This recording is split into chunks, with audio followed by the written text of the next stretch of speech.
আসসালামু আলাইকুম। আজকের ভিডিওটা আসলে তাদের জন্য যারা স্পেশালি মুরগির খামার বা ব্রয়লার মুরগি পালন করেন তাদের জন্য।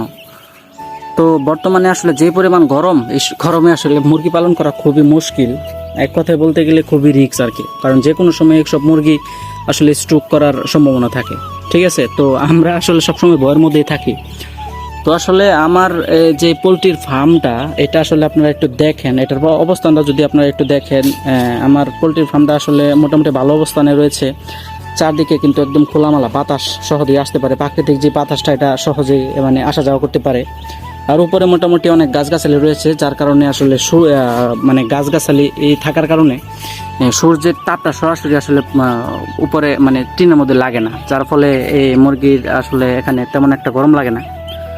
তো আসলে আমাদের মুরগির বাচ্চার বয়স হচ্ছে মাত্র এই যে 3 দিন। হ্যাঁ, দেখেন আপনারা, মাত্র 3 দিন, ঠিক আছে। তো এই সময়ে স্বাভাবিকভাবে এই মুরগিগুলো আসলে একটা সার্কেলের ভিতরে রাখতে হয়।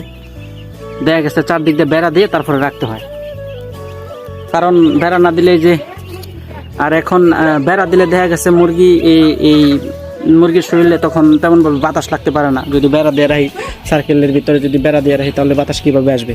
এটাই তো কথা, তাই না?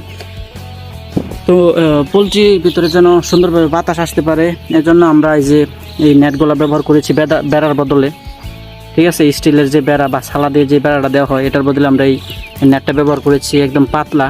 এটার মধ্যে দিয়ে সহজে আসলে বাতাস আসতে পারে। তো যারা যারা আসলে এই নেটগুলো ব্যবহার করেন, তারা আসলে আমি জানি যে খুব ভালো ভালো ফলাফল পেয়েছেন। তো এই নেটটা ব্যবহার করার ফলে বাতাস সহজেই ভিতরে আসতে পারে, মুরগির শরীরে রাখতে পারে। তো এই নেটটা যদি এখানে না দেয়, তাহলে দেখা গেছে যে এই যে নেটের বড় নেটের যেই ছিদ্রটা, এগুলো দিয়ে মুরগি বাইরে চলে যাবে, এই জন্য এটা দেওয়া হয়েছে। আর মুরগি যখন বড় হয়ে যাবে, তখন তো এই নেটের প্রয়োজন নেই। তো মুরগিকে সুস্থ রাখতে হলে আসলে গরমকালে একটু চিন্তা ভাবনা করে অনেক কিছুই করতে হয়।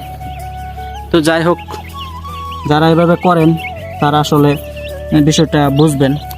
তো ভিডিওটা আপনাদের কেমন লাগলো, এটা একটা ইনফরমেশন, আপনাদেরকে জাস্ট একটা ইনফরমেশন দেওয়ার জন্য ভিডিওটা করা। তো আমার এখানে 1000 মুরগি রয়েছে। তো ভিডিওটা কেমন হচ্ছে আপনারা অবশ্যই কমেন্ট করে জানাবেন। ধন্যবাদ সবাইকে।